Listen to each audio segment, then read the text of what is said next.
औज़ुबिल्लाहि मिनश्शैतानिर्रजीम बिस्मिल्लाहिर्रहमानिर्रहीम। आज का हमारा लेक्चर है, पांचवा लेक्चर है विजुअल प्रोग्रामिंग का, और ये है मेथड्स पे। सबसे पहले तो हम देख लें मेथड्स होते क्या हैं। हम अपना हमने एक एप्लीकेशन बनाई है, और इसमें हम एक बटन ऐड कर लेते हैं।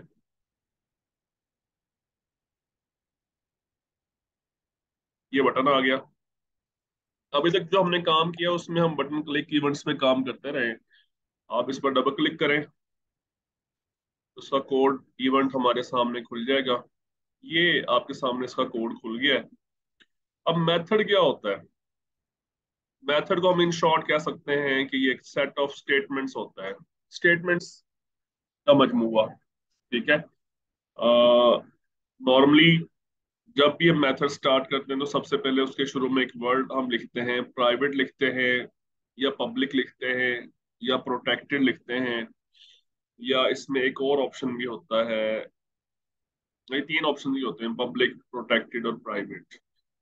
तो मतलब यहां से आपको पता लग जाएगा कि ये मेथड स्टार्ट हो रहा है। ठीक है। ये भी मेथड है। पब्लिक से स्टार्ट हो रहा है। अभी वो ये सारी चीजें बताऊंगा आपको, पब्लिक क्या होता है, प्राइवेट क्या होता है। फिलहाल मैं आपको निशानी बता रहा हूँ कि मेथड स्टार्ट होने की निशानी ये होती है। लेकिन यहाँ पे अगर आप नोट करें तो यहाँ पे एक और, ये जो कोड है ये भी पब्लिक से स्टार्ट हो रहा है, लेकिन ये मेथड नहीं है। इसके आगे लिखा हुआ है partial class. This is not method. अगर क्लास का वर्ड आगे आ गया है तो ये मेथड नहीं है। ठीक है। हाँ, अभी हम मेथड की और भी निशानियां देखेंगे। ये तो वो मेथड्स हैं जो ऑलरेडी आप देख रहे हैं, बने बनाए मेथड्स हैं। अभी हम खुद भी अपना एक मेथड क्रिएट करेंगे। तो बेसिकली मेथड होते क्या है? सबसे पहली जो चीज आपने समझनी है इसमें, कि ये होता है ब्लॉक ऑफ कोड या statements. Set of statements, block of code या ब्लॉक ऑफ स्टेटमेंट्स। और और दूसरा इसका जो पर्पज होता है, सबसे बड़ा जो पर्पज होता है वो ये होता है कि आप सेम कोड को रीयूज कर सकते हैं। मेथड का पर्पज यही होता है, रीयूजेबिलिटी। मतलब मेथड जब लिखा जाता है तो उसका पर्पज होता है कोई एक खास काम सर अंजाम देना, कोई एक खास काम उसको परफॉर्म करना। और रीयूज का मतलब होता है कि अगर वही टास्क हमें दोबारा फिर परफॉर्म करना पड़ जाए तो हम, बजाय इसके कि वही सेट ऑफ स्टेटमेंट्स दोबारा फिर राइट करें, हम जस्ट उस मेथड को एक दफा कॉल करेंगे और हमारा वो टास्क परफॉर्म हो जाएगा। ठीक है। हम एक एग्जांपल लेते हैं छोटी सी। हम एक खुद से अपना एक फंक्शन, या अच्छा इसको मेथड भी कहते हैं, फंक्शन भी कहते हैं। मेथड्स या फंक्शंस, नॉर्मली फंक्शन का वर्ड भी यूज होता है इसमें। अच्छा, यहाँ पे आप देखें मैंने क्या किया है कि ये जो private void button underscore click लिखा हुआ था, इसके जो क्लोजिंग ब्रैकेट है इसके नीचे मैंने जगह बनाई थोड़ी सी, और यहाँ पे मैं अपना कोड लिखने लगा हूँ। कोड क्या लिखने लगा हूँ मैं यहाँ पे? सिंपल मैं लिख रहा हूँ प्राइवेट। सबसे पहले मैंने क्या लिखा है? प्राइवेट। उसके बाद वॉइड। उसके बाद जस्ट मैं नाम लिख रहा हूँ एक, फैक्ट या फैक्टोरियल। एक्चुअली मैं एक फंक्शन क्रिएट कर रहा हूँ फैक्टोरियल बनाने का, और इसका एक पैरामीटर डिफाइन कर रहा हूँ। ये सारी चीज मैं समझाऊंगा आपको, ये पैरामीटर क्या होता है, ये प्राइवेट क्यों लिखा है, वाइड क्यों लिखा है। फिलहाल मैं जो चीज आपको समझानी चाह रहा हूँ ये है कि मेथड रीयूजेबिलिटी क्या होती है, मैं वो चीज आपको समझाना चाह रहा हूँ। तो एक उसको हमने एक पैरामीटर डिफाइन किया एन। ये बेसिकली ये फंक्शन करेगा क्या, ये मेथड करेगा क्या? हम इस मेथड को, इस फंक्शन को एक नंबर देंगे, और ये उसको, उसका फिक्टोरियल कैलकुलेट करके हमें रिजल्ट डिस्प्ले करवाएगा उसका। ठीक है। तो हम इसकी लॉजिक लिख रहे हैं। हम यहाँ पे एक वेरिएबल क्रिएट करते हैं एफ और एक आई। एफ की स्टार्टिंग वैल्यू हम लिख रहे हैं 1, और हम एक लूप लगाते हैं for i is equal to 1, i is less than equal to n, i plus plus.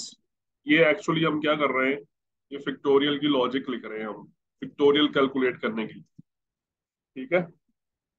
Factorial क्या होता है ये अभी मैं आपको बताता हूँ, फिक्टोरियल क्या चीज है।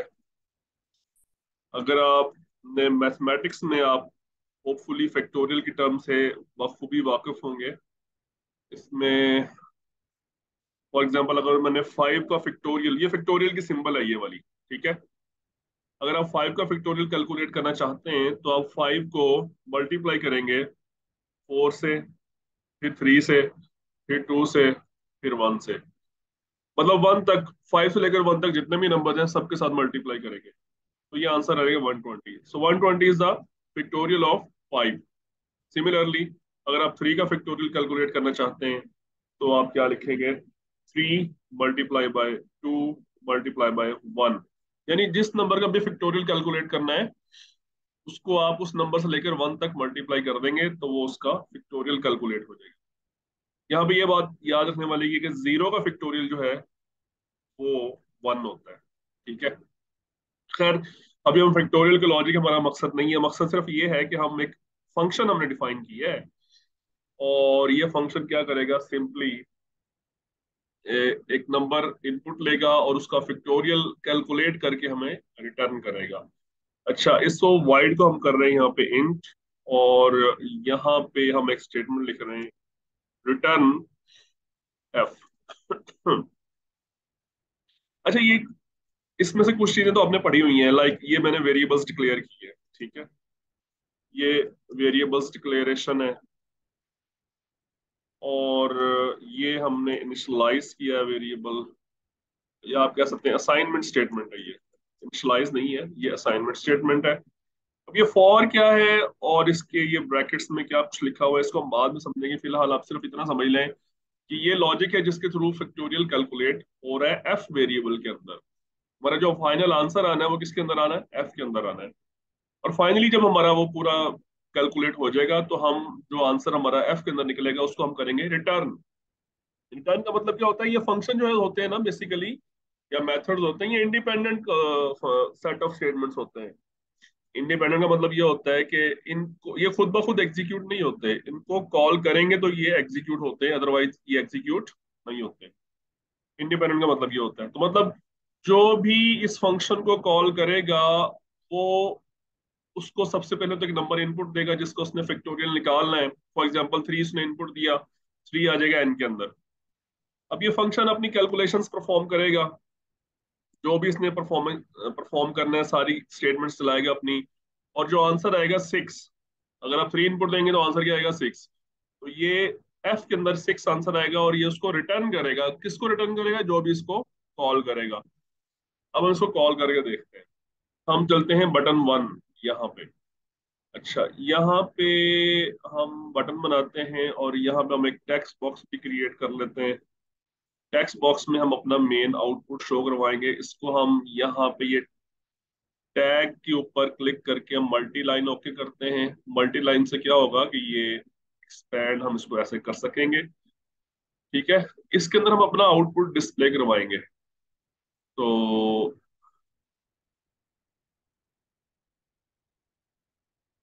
इसका नाम जो टेक्स्ट है, नाम तो उसका बटन 1 नहीं है, इसका नाम हम चेंज कर लेते हैं। फॉर एग्जांपल इसका नाम हम रख लेते हैं, टेक्स्ट हमने चेंज किया फैक्टोरियल, नाम इसका बटन 1 है, ठीक है। अब इस पे जब क्लिक करेंगे तो होना क्या चाहिए, होना ये चाहिए कि हम किसी भी नंबर का फैक्टोरियल यहाँ पे डिस्प्ले करवाएं। कहाँ पे, इस टेक्स्ट बॉक्स के अंदर। तो हम ये जो बटन 1 के अंदर गए, यहाँ पे हमने लिखा इंट, फॉर एग्जाम्पल हमने यहाँ पे लिखा A is equal to factorial, factorial of 2।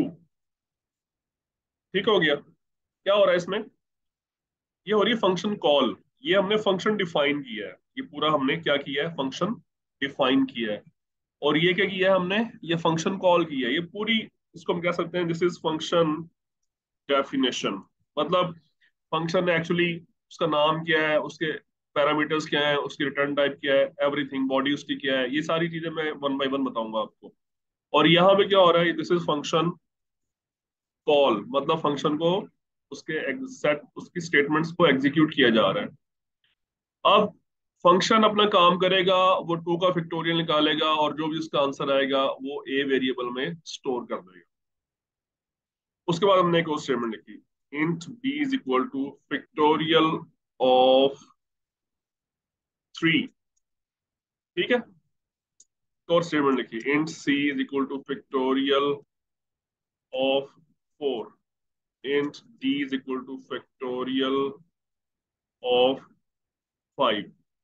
मतलब मैंने एक फंक्शन को 4 दफा कॉल किया है। जो चीज मैं आपको यहाँ पे बताना चाह रहा हूँ ये चीज है, री use the same code. Code मैंने एक दफा लिखा है फैक्टोरियल का, और उसको जेनेरिक कर दिया है। मतलब उसको कोई भी नंबर दें, कोई भी नंबर हमने एन के अंदर उसको रिसीव करेंगे, और उसका फैक्टोरियल जो भी कैलकुलेट होगा, हमने उसको फिक्स नहीं रखा कि भाई ये हमेशा 2 का निकालेगा या 3 का। नहीं, उसको हमने कहा ये कोई भी नंबर इसको दें तो वो उसका आंसर निकाल के आपको रिटर्न करेगा। तो इसको एक दफा मैंने कॉल किया तो उसको मैंने इनपुट क्या दिया 2, तो ये आपको आंसर देगा 2, ए के अंदर 2 आ जाएगा। दूसरी दफा जब आपने इसको कॉल किया तो आपने उसको डिफरेंट इनपुट दिया 3। अभी 3 के ऊपर भी कैसे ये सेम मेथड, ये सेम फंक्शन काम करेगा। इसी तरह ये आंसर निकालेगा 6, बी की वैल्यू 6 हो जाएगी। फिर ये तीसरी दफा कॉल किया तो मैंने इसको इनपुट दिया 4, ये 4 का फैक्टोरियल कैलकुलेट करेगा, दैट विल बी 24, तो सी की वैल्यू 24 हो जाएगी। फिर नेक्स्ट टाइम मैंने यही सेम फंक्शन कॉल किया 5 के ऊपर, अब यही फंक्शन 5 के ऊपर काम करके आंसर 120 निकालेगा, और डी की वैल्यू क्या हो जाएगी 120। सो मतलब ये रीयूज का मतलब ये है। ठीक है, और ये आपको ब्लॉक ऑफ कोड भी समझ आ गया होगा कि बेसिकली ये ब्लॉक ऑफ कोड है ना पूरा, ये ब्लॉक इस पैरेंथेसिस से स्टार्ट हो रहा है और यहाँ पे एंड हो रहा है। तो ये पूरा ब्लॉक ऑफ कोड है, ब्लॉक ऑफ स्टेटमेंट्स है। ठीक है, तो अब हम जो हमने ये कैलकुलेशंस करवाई है इसको हम टेक्स्ट बॉक्स के ऊपर डिस्प्ले करवाते हैं।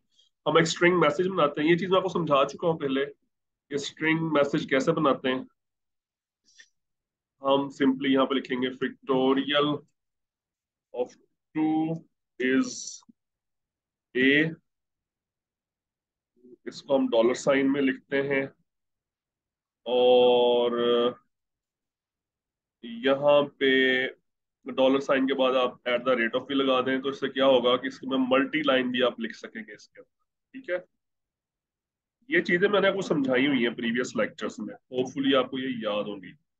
पिक्टोरियल ऑफ 3 इज बी, इसी तरह पिक्टोरियल ऑफ 4 इज सी, इसी तरह पिक्टोरियल ऑफ 5 इज, ये जस्ट डिस्प्ले करवा रहे हैं, इसका आपके मेथड्स के साथ कोई ताल्लुक नहीं है। जस्ट टेक्स्ट बॉक्स के ऊपर हमने ये सारा डाटा डिस्प्ले करवाना है, तो उसको हमने ये ले जी हमने डिस्प्ले करवा दिया। अब हम इसको स्टार्ट करते हैं एप्लीकेशन को।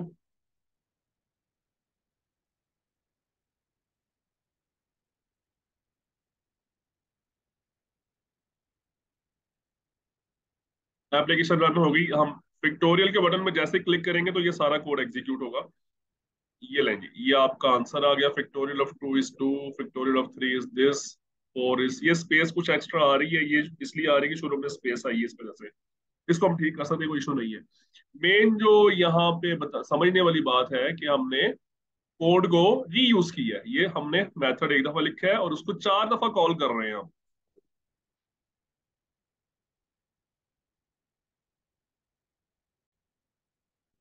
ओके, तो होपफुली आपको आपको ये प्रोसेस, इसके 2 वर्ड समझ आए होंगे, ब्लॉक ऑफ कोड्स और रीयूज का।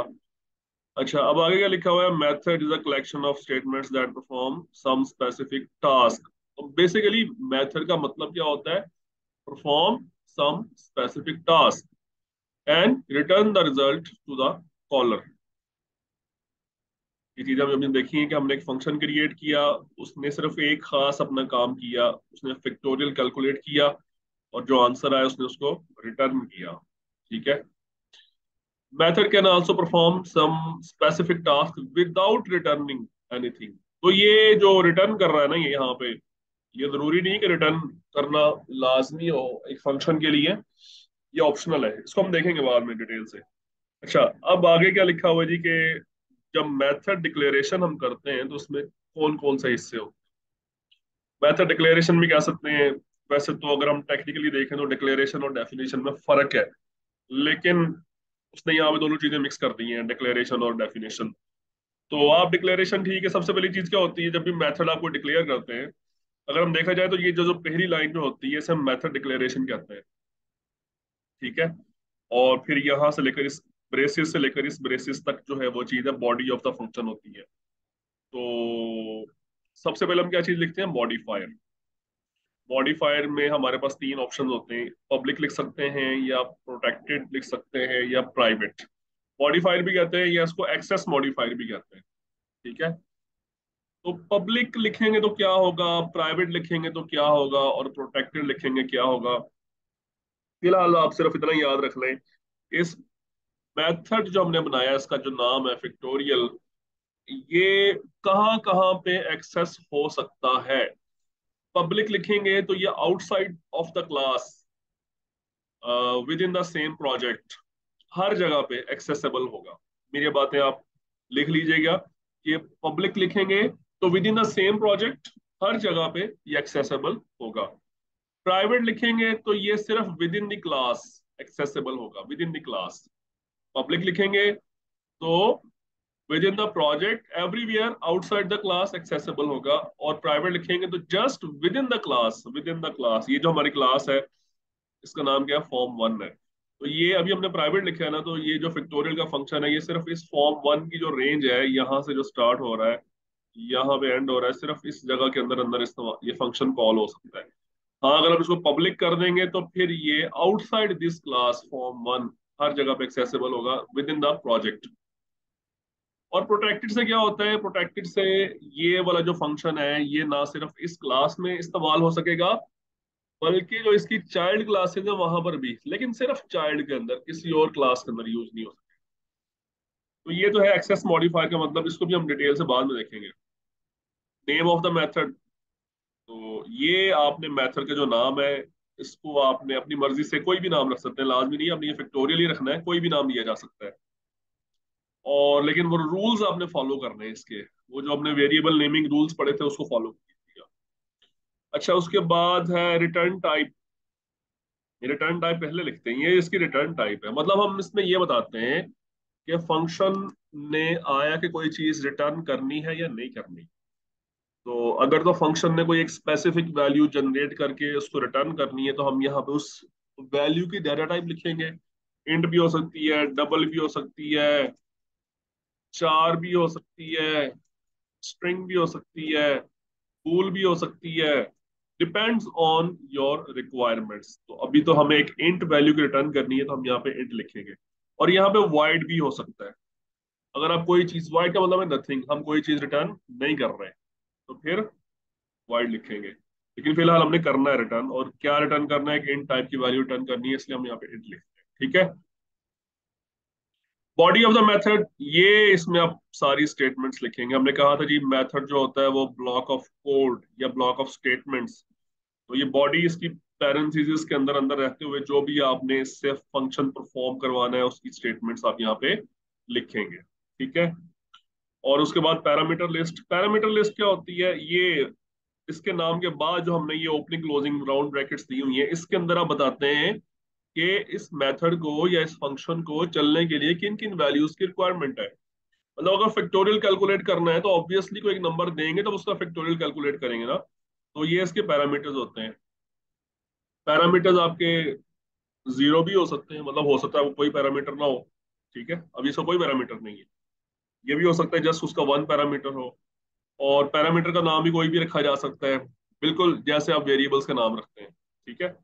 और लेकिन फिर जो भी आपने नाम रखा है वो थ्रू आउट द फंक्शन आपने वो नाम यूज करना है। जैसे यहाँ पे मैंने एन यूज किया है। ठीक है। तो इसकी कोई रिटर्न टाइप जो डाटा टाइप होती है पैरामीटर की, वो भी अपनी मर्जी से सेलेक्ट की जा सकती है। एक से ज्यादा पैरामीटर भी हो सकते हैं, लाइक दिस। ठीक है। और किसी और डाटा टाइप का भी पैरामीटर रखा जा सकता है, ये डिपेंड्स ऑन योर रिक्वायरमेंट्स, तो हम देखेंगे डिटेल में बाद में डिफरेंट पैरामीटर्स के साथ। ओके। फिर एक और चीज डेफिनेशन, मेथड सिग्नेचर। सिग्नेचर में दो चीजें होती हैं, एक तो मेथड का नाम और उसके पैरामीटर्स। मतलब ये इस मेथड के सिग्नेचर में दो चीजें हैं, एक उसका नाम और दूसरे उसकी पैरामीटर्स लिस्ट। फिलहाल आप सिर्फ ये डेफिनेशन याद रखें मेथड सिग्नेचर क्या होता है, बाकी ये इंपॉर्टेंट क्यों है, मेथड सिग्नेचर का हम वर्ड क्यों यूज किया है, हम बाद में देखेंगे। मेथड कॉलिंग, कॉलिंग का मतलब क्या होता है कि जब फंक्शन हमने लिख लिया है तो इसको फिर अपने यूज भी तो करना है ना। ठीक है, खाली फंक्शन लिख के तो नहीं रखना, मतलब उसको कॉल करेंगे तो वो एग्जीक्यूट होगा ना। तो ये हमने 4 दफा इसको कॉल किया है यहाँ पे, या आप इसको as many times as you want call कर सकते हैं। ठीक है, एक दफा कॉल किया फिर दूसरी दफा, तो लाजमी नहीं है 2 3 4 ही देना है इसको वैल्यूज, आप कोई भी वैल्यू दे सकते हैं आप इसको। ठीक है, तो कॉल करते हुए उसका तरीका क्या होता है कि सबसे पहले फंक्शन का नाम लिखा जाता है, फिर उसके उसको पैरामीटर्स दिए जाते हैं। ठीक है, लाइक ये फंक्शन का नाम फैक्टोरियल है, फिर ब्रैकेट स्टार्ट करके उसको जो जो चीजें चाहिए होती हैं, उसको एक इंट वैल्यू चाहिए तो हमने उसको इंट वैल्यू दी। ठीक है, यहाँ पे आप उसको कोई वही वैल्यू देंगे जो उसकी रिक्वायरमेंट है। ठीक है, इंट वैल्यू चाहिए तो आप इंट वैल्यू देंगे उसको।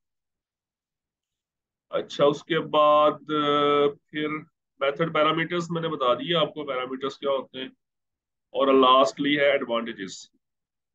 एडवांटेजेस में ये होता है सबसे पहले तो प्रोग्राम आपका वेल स्ट्रक्चर्ड हो जाता है, मतलब आप अपने पूरे प्रोग्राम की लॉजिक को जस्ट एक फंक्शन के अंदर समेटने के बजाय उसको डिफरेंट फंक्शंस में डिवाइड कर देते हैं, लॉजिकली उसको डिवाइड कर देते हैं, तो वो रीडेबल होता है, अंडरस्टैंडेबल होता है, वेल स्ट्रक्चर्ड होता है।